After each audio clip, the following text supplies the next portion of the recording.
So this is an excerpt from the book that I wrote about mothers disliking their daughters. This is a very deep topic because if you've been following anything I've posted on my socials, I have a very complicated family life. And there's so many moments where I've always felt this way about I've always felt that my mother and stepmother had a hatred for me. And so by me bearing the deeper issues, I hope that people can understand, like, when you see someone that looks positive, happy, cheerful, resilient, it doesn't mean that they haven't struggled. It just means that, they've decided to live life to the fullest no matter what the situation is. So, as a step kid, I'm going to say that there have been moments where I haven't always felt confident about my family unit. This stayed with me my whole life. And I don't know if too many people talk about this. So, my stepmother and I met when I was a toddler. So technically, she's the only mother that I do remember and the only reference point I have. And, when my dad met her, he didn't really say anything. But, when she arrived to Toronto, I was a toddler. And for me, I was just happy that our family looked more complete because, like my post suggests, the lost years are from 1974 to 1980. So, I was a year and a half when my parents split up. And so that was a gap. So it was just me and my dad living together. And so when this new mother came, I was happy, that she was in Toronto and the family was complete. If you get a chance to watch the film Fatherhood with Kevin Hart, you'll see some of the dynamics that his character encounters as a single father in that film and what it was like to find a new partner and wife. In the film, he took time to decide what he was going to do and he talked to his family. I have a feeling my dad probably did talk about some of these things, but he made his own decisions.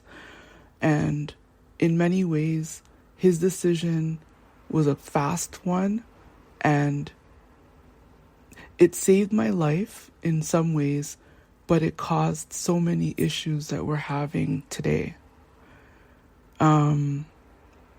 As the years progressed, there were things that were unknown to me about the dynamic behind the scenes between my dad and my stepmom.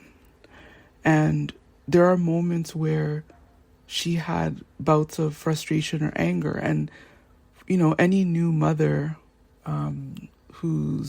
has a child on the way and is also inheriting a child, it's a lot of work. It's a lot of work. She was young.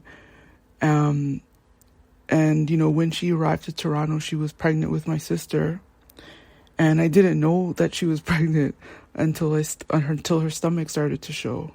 So, I admit, I didn't know her. So when I did meet her, I didn't know how to be with her. I wasn't accustomed to her. She wasn't accustomed to me. And, when she'd get upset, I'd always feel like it was my fault.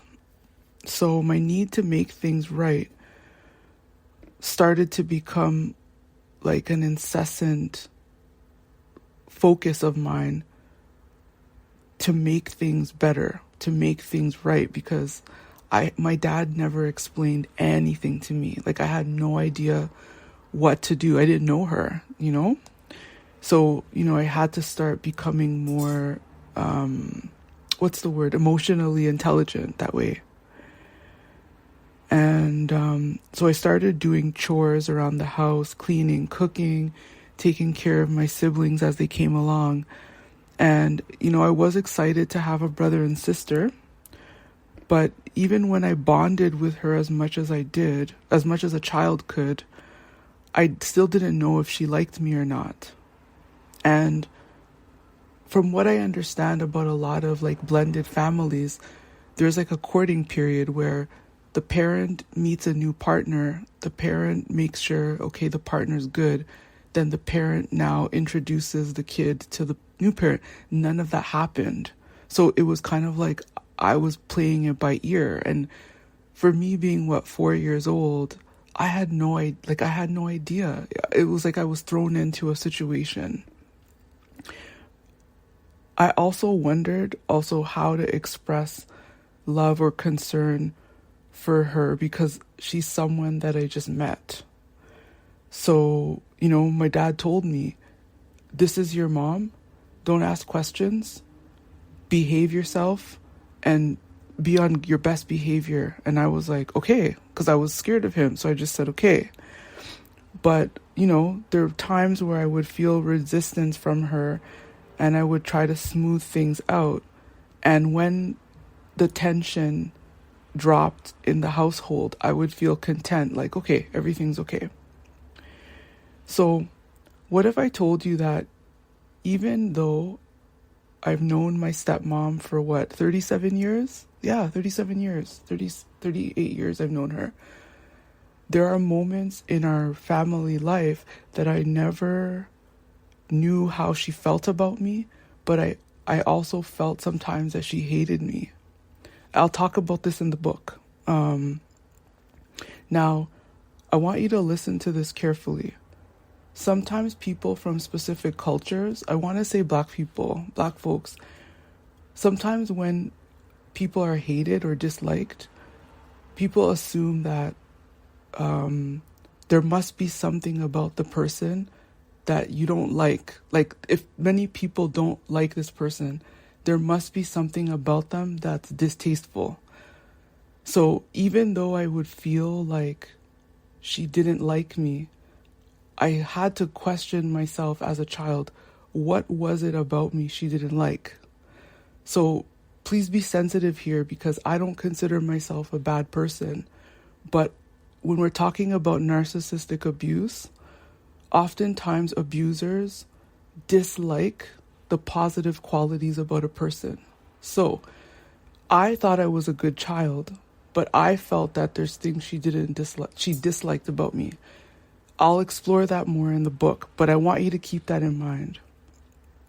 So, as I explained a few Instagram posts before, I had to move through life knowing what people are feeling, knowing how people think, and I had to pretend that I didn't know because I'm a kid. But inside, I knew how people were feeling. I know the projection that people put on me, and I still couldn't understand why. Even as an adult, sometimes when people behave a certain way towards me, I wonder why. So, it's a sense of strength when you know what people are thinking and feeling, but you have to act like you don't know to understand better. So there are key moments as a young adult and adult where I walked right into this knowing, and it's one of the most painful realizations. So I had to think to myself, are there any hateful qualities about me? And for narcissists, yes. When you're a good person, they hate you more. So let's fast forward to the recent years. So right now, as I visited my stepmom at her North York condo a few years ago, we were sitting down watching Netflix, and we scrolled through a list of the hottest Nollywood films of 2018. I personally don't like watching Nollywood films because Nollywood films depict the truth about a lot of families.